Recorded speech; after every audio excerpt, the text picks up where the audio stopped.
لما نشوف الغني نقول الله يزيده. دلوقتي بقى بنقول هو احسن مننا في ايه؟ ليه هو وانا لا؟ والجملة دي خربت بيوت.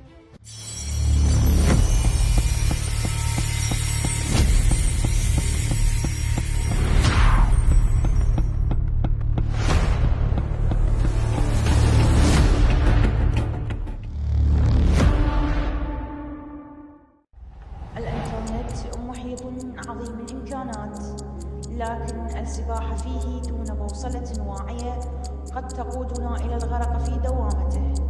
الرقي الحقيقي اليوم لا يكمن في التواجد الدائم على الشبكة، بل في القدرة على الانفصال عنها بإرادة حرة للاتصال بما هو أعمق وأبقى، ذواتنا الحقيقية ومن نحب، واللحظة الراهنة التي نعيشها.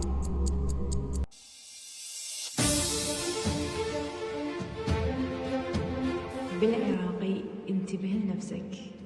أنا ويام رائدة أعمال من العراق. وبالمصري خد بالك، أنا أشرف يحيى رائد أعمال من مصر.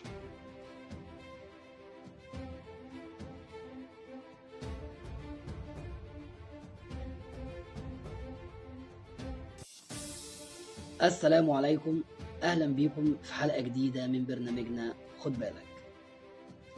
انت لاحظت ان احنا بقينا مش عايشين حياتنا وعايشين حياة ناس تانية غيرنا؟ لاحظت ان احنا بقينا نقلد؟ لاحظت ان احنا ما بقيناش نختار حياتنا، بقينا نستوردها؟ وان احنا بقينا عايشين حياة ناس تانية؟ لما بنفتح السوشيال ميديا ونلاقي ان في حد قاعد متصور في مطعم غالي، او واحدة لابسة لبس مش من بيئتها ولا امكانياتها، وتقفل الموبايل وترجع لبيتك وظروفك وحياتك وتقول لنفسك هو ليه أنا أقل؟ مين قالك إن ده الطبيعي؟ مين قالك إن دي حياتهم الطبيعية؟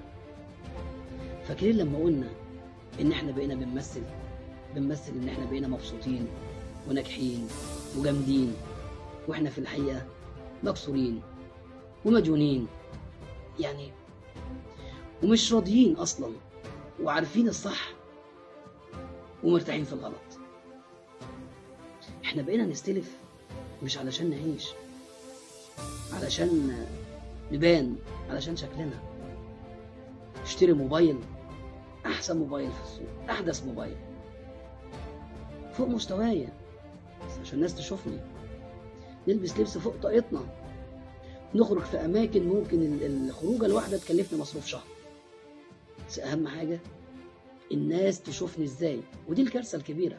طب وبعدين الناس دي، رأي الناس ده ينفعك في ايه؟ لما يتقال عليك واو كده هتنفعك في ايه وانت قلقان ومديون وما بتنامش طول الليل من التفكير؟ زمان كنا لما نشوف الغني نقول الله يزيده. دلوقتي بقى بنقول هو احسن مننا في ايه؟ ليه هو وانا لا؟ والجملة دي خربت بيوت وخلت اخوات تقاطع بعض، وللأسف بنكابر ومش عايزين نصارح نفسنا بإننا بقينا نغير ونحقد ونتضايق لما نشوف غيرنا أحسن مننا. خد بالك، احنا بنقارن حياتنا بأجمل لقطات غيرنا، والأخطر إننا ضيعنا نفسنا. بقينا نقلد في كل شيء، نقلد في الكلام ونقلد في الضحك ونقلد في اللبس، حتى والأحلام، في الأحلام والقيم. تلاقي دلوقتي مثلا بنت بتغير في شكلها علشان تكون شبه حد تاني. تلاقي شاب مثلا من حارة شعبية بيتكلم زي بلوجر مثلا من منطقة راقية. طب وبعدين؟ هو انت بتسأل نفسك هو انت مين بجد؟ ولا انت مجرد نسخة؟ هو احنا ليه مش راضيين؟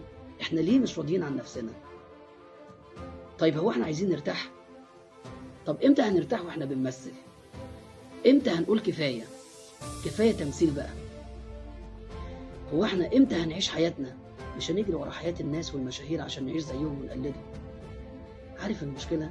انك حتى لو وصلت لحياة الناس اللي انت بتقلدهم عمرك ما هترتاح، لان دي لا حياتك ولا ده كان حلمك.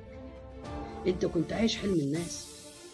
النجاح الحقيقي انك تبقى راضي عن حالك وتبني نفسك واحدة واحدة، وبلاش تفكر في النطاط السريعة الطلوع لفوق مرة واحدة، لأن ده لو حصل تنزل مرة واحدة هيتكسر فيها ظهرك. وخد بالك، القيمة مش في اللي بتعرضه، القيمة في اللي بتعيشه بصدق. ربنا قال: ولا تكونوا كالذين نسوا الله فأنساهم أنفسهم. اللي بينسى ربنا بينسى نفسه ويضيع حياته ويضيع راحته وسعادته. علشان كده لازم نسأل نفسنا سؤال: هو احنا امتى هنفوق ونعيش حياتنا بجد ونبطل تمثيل؟